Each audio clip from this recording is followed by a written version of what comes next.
नवीन सब्जी मंडी व्यापारी एकता समिति के चुनाव आगामी 20 तारीख को होने हैं। यहाँ पर अध्यक्ष पद के 2 प्रबल दावेदार मौजूद हैं। एक पंडित भूषण शर्मा जी हैं, जबकि उनके विरोध में पदम सैनी निवर्तमान यानी कार्यवाहक अध्यक्ष हैं।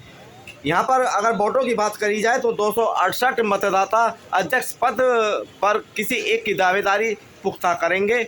लेकिन आज मैं सब्जी मंडी में आया हुआ हूँ, जहाँ पर ये घमासान हमें देखने को मिल रहा है। स्थिति ये है कि बड़ा कांटे का मुकाबला हम सोच रहे थे कि यहाँ पर हमें देखने को मिलेगा, लेकिन जब हमने विभिन्न व्यापारियों से बात की, यहाँ के स्थानीय लोगों से बात की, तो एक बात समझ में आई कि मुकाबला कहीं ना कहीं एक तरफा होता नजर आ रहा है। व्यापारी एकता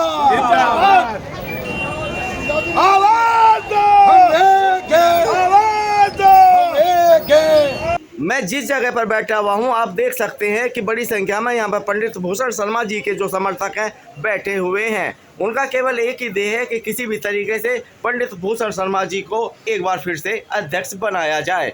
मैं अपने दर्शकों को बता दूं कि पंडित भूषण शर्मा जी पहले भी इस समिति के अध्यक्ष रह चुके हैं। आइए आपका परिचय पंडित भूषण शर्मा जी से कराता हूं। सर, बहुत बहुत धन्यवाद अध्यक्ष पद के लिए खड़ा होने के लिए। क्या प्राथमिकताएं लेकर आप जनता के अपने व्यापारी भाइयों के बीच में जा रहे हैं? हम व्यापारी हित के लिए और जो मंडी हित के लिए व्यापारियों की जो समस्याएं हैं, सबसे पहली गहरी समस्या यहाँ पर जो आती है कि बाहर जो अवैध मंडियाँ चल रही हैं उनको बंद कराने का मुद्दा लेकर के हम यह चुनाव लड़ रहे हैं जी, जिनकी वजह से कि हमारे इस मंडी का व्यापार पिटा हुआ है जी। तो हम हमारे इस मंडी के व्यापारी लोग जो है सभी मंडी टैक्स भी देते हैं, दुकानों के किराए भी देते हैं जी। लेकिन बाहर जो अवैध मंडियाँ चल रही हैं उनसे ना तो राजस्व में कोई पैसा जाता है जी, ना ही कोई किराए जाता है। तो उन मंडियों की वजह से इस मंडियों को काफी नुकसान हो रहा है जी। हमारे व्यापारी को काफी परेशानी का सामना झेलना पड़ रहा है। सर, सबसे बड़ी बात एक और आती है, जो मूलभूत सुविधाएं होती हैं। अब मैं जब यहाँ आ रहा हूँ तो एक तो जाम की बड़ी समस्या है, गंदगी की बड़ी समस्या है, उससे कैसे छुटकारा अब यहाँ के व्यापारियों को मिलेगा?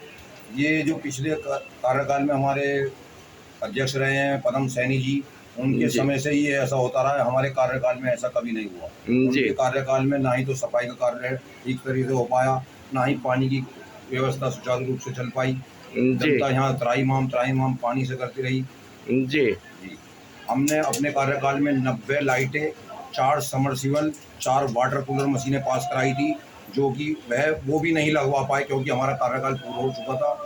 और एक ही वाटर कूलर मशीन यहाँ इस मंडी में लग पाई। 3 वाटर कूलर मशीनें फल मंडी में और अनाज मंडी में लगा दी। जो मंडी में जाम लगता है उसका क्या प्लान है आपके पास, उससे छुटकारा पाने के लिए? देखो, सब्जी मंडी के अंदर जाम तो रहता ही रहता है जी, क्योंकि भीड़ वाली जनता तो परेशान होती है। जो बाहर से जो व्यापारी आते हैं, छोटे छोटे खुदरा व्यापारी आते हैं, उन्हें तकलीफ होती है।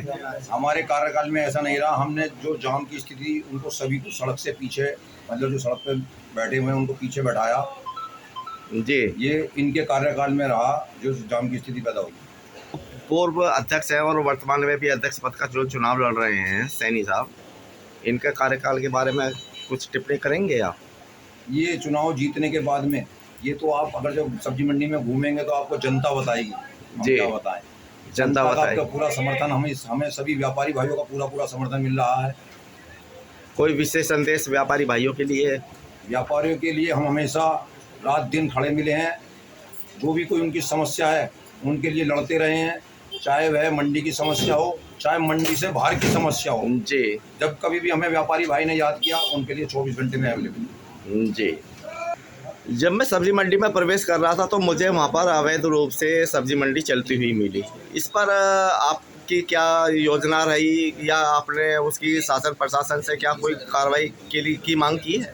जी, यहाँ सब्जी, ये जो नवीन सब्जी मंडी इस तरह सरकार द्वारा आवंटित है जी। यहाँ तो वैसे कोई अवैध मंडी चल नहीं रही है, लेकिन इस मंडी के बाहर जो और मंडियाँ चल रही हैं, 2-3 मंडियाँ हैं जो अवैध रूप से चल रही हैं जी, जिनकी वजह से यहाँ के व्यापारियों को काफ़ी समस्याओं का सामना झेलना पड़ रहा है। व्यापार उनके पिटे पड़े हैं और यहाँ का व्यापारी टैक्स देता है, लेकिन यहाँ के मंडी समिति जो कर्मचारी हैं वो 2-3 महीने तक जो माल गेट पे से चढ़ के आता है उसका टैक्स बना के नहीं लाते। 3 महीने बाद वो इकट्ठा एक पर्चा लेकर के आते, इतना टैक्स हो गया जी। तो हमारा व्यापारी एकदम टैक्स देना कैसे दे, और अपनी मर्जी से वो टैक्स चढ़ाते हैं। हमारा व्यापारी राजस्व में टैक्स देना चाहता है, लेकिन यहाँ के मंडी समिति कर्मचारियों की कुछ कमियाँ। जी। वो हर 15 दिन में हमारे व्यापारी टैक्स ले।